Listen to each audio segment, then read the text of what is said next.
ऐसे ही सतपुरुष श्री गुरु नानक देव महाराज जी भाई मर्दाने के साथ हरिद्वार की तरफ जा रहे थे। तब अगले पड़ाव पर भाई मर्दाने को भूख और प्यास सताने लगी। उन्होंने गुरुजी से निवेदन किया कि सच्चे पातशाह, मुझे किसी नजदीक के गांव से भोजन करने की आज्ञा दें। तब गुरुदेव उनसे कहने लगे कि भाई मर्दाना, हम अपने इलाके से अभी दूर नहीं आए, सभी लोग हमें जानते हैं। आप एक काम करो, आप पड़ोस के गांव में जाकर कहें कि मैं नानक का शिष्य हूँ, वह मेरे साथ है, हम हरिद्वार जा रहे हैं, अभी हमें भोजन चाहिए। अब गुरुजी की आज्ञा मानकर भाई मर्दाना नजदीक के गांव गए। वहां पर लोगों से अनुरोध किया कि मुझे भोजन करा दो, और गुरु नानक देव जी का शिष्य है। तब क्या था, गांव के सभी लोगों ने गुरु नानक देव जी का नाम सुनकर मर्दाना जी का बहुत आदर सत्कार किया। वहां के लोगों ने बहुत सारी कीमती चीजें उन्हें उपहार स्वरूप भेंट में भी दी। तो भाई मर्दाने ने एक गठरी बनाई और सारी कीमती वस्तुएं, वस्त्र इत्यादि सब उसमें डालकर गुरुदेव के पास पहुंचे और कहने लगे कि बाबा जी, आपके कहे अनुसार मैं एक गांव गया और उनको आपका नाम बताया कि मैं आपका शिष्य हूँ, गुरुदेव मेरे साथ ही हैं, हम हरिद्वार जा रहे हैं। तो वहाँ के लोग आपका नाम सुनकर बड़े खुश हुए, मेरा बड़ा आदर सत्कार किया और ये वस्तुएं आपको भेजी है। इस पर गुरुदेव मर्दाना गुरु को वीडियो लाइक कर देना, सब्सक्राइब कर देना प्लीज। जी की छोटी बुद्धि पर हंस दिए और कहने लगे, मर्दाना जी, आप ही बताएं, हम इन वस्तुओं का क्या करेंगे? अगर हमें इन वस्तुओं का मोह होता तो हम मोदी खाने के काम को क्यों त्यागते? क्या वहां पर हमें वस्तुओं की कमी थी?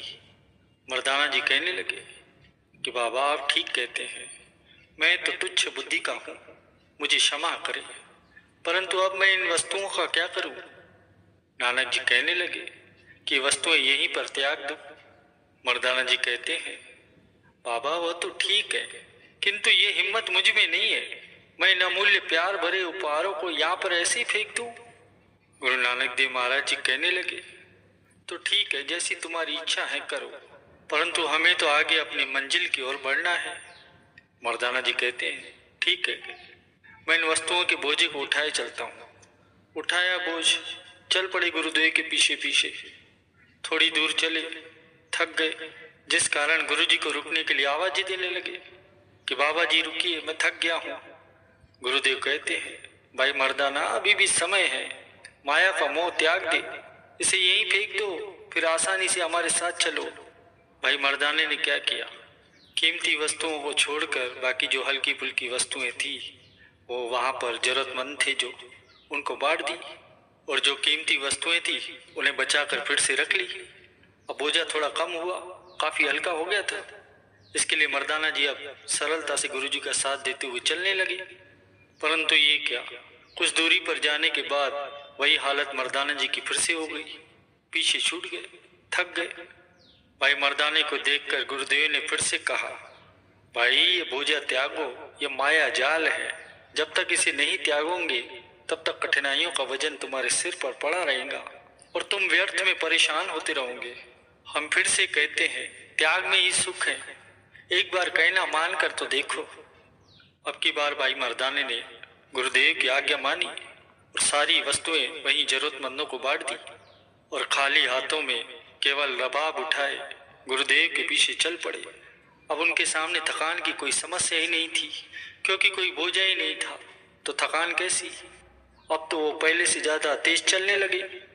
फिर सतपुरुष श्री गुरु नानक देव महाराज जी भाई मर्दाने को समझाते हैं कि भाई मर्दाना, देखा जाए ना तो ये संसार इस माया का बोझा ही सिर पर बिना कारण उठाए घूम रहा है, जिससे वो कदम कदम पर थकान के कारण परेशान है, परंतु मोहवश उसका त्याग कभी नहीं कर पाता और अपने जीवन के सफर का आनंद भी नहीं ले पाता। सही मायने में सच्चा आनंद तो इस मोह माया के जाल को तोड़कर उसके त्याग में है। भाई मर्दाना कहते हैं कि गुरुदेव आप ठीक कहते हैं, परंतु मैं तुच्छ बुद्धि का हूँ, आप कृपा करें तो मैं सब समझ जाऊंगा, किंतु ये बताने की कृपा करें कि बिना माया के निर्वाह कैसे संभव है। गुरु नानक देव महाराज जी कहते हैं कि भाई आपने बात को ठीक से समझा ही नहीं है। हमारे कहने का तात्पर्य ये है कि इंसान ने अपनी आवश्यकता अनुसार ही माया का उपयोग करना चाहिए। माया को संग्रह करना उसका गुलाम बनना है।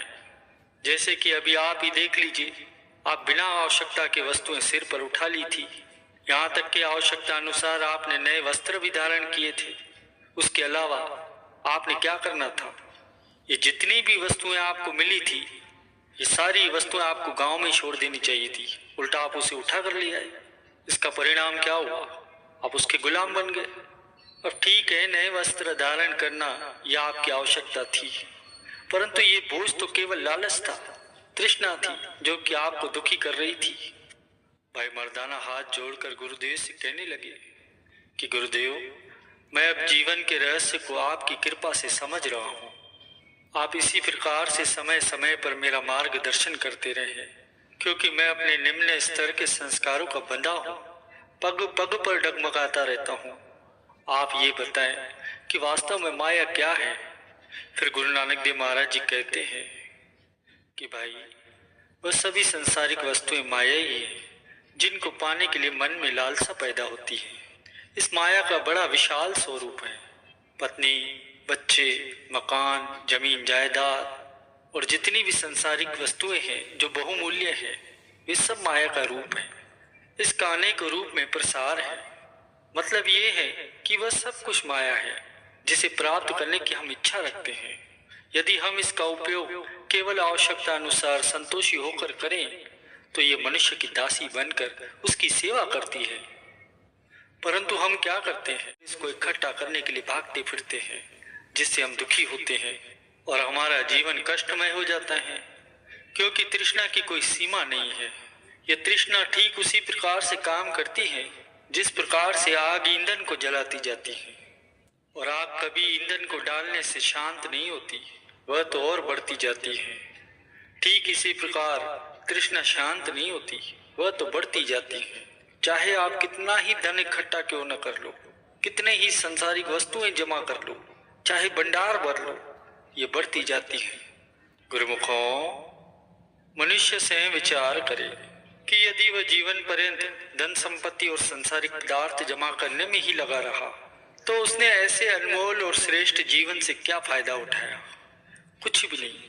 मनुष्य फिर से वो 84 के चक्कर में जाना चाहता है। फिर से उसे निम्न योनियों के दुख और कष्ट सहन करना पड़ते हैं। जीवन निर्वाह के लिए काम धंधे करना, धनोपार्जन करना और माया के पदार्थों को आवश्यकता के अनुसार उपयोग में लाना मना नहीं है।